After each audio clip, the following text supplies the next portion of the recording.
உழைப்பாளி இல்லாத நாடுதான் எங்கும் இல்லையா அரஹோயா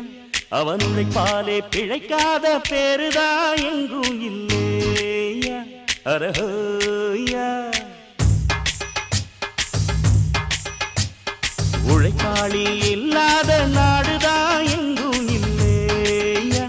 அரஹோயா அவன் உழைப்பாலே பிழைக்காத பேருதான் எங்கும் இல்லையா அரஹோயா அர சாமியோ சாமி அப்படி இருந்துட்டா காமி கூலியோ கூலி எங்களை நம்பித்தா பூமி பிறர் வாழ்வதே எங்க வேர்வையில் தான் உழைப்பாளி இல்லாத நாடுதான் எங்கும் இல்லையா அரஹோயா அவன் உழைப்பாலே பிழைக்காத பேருதான்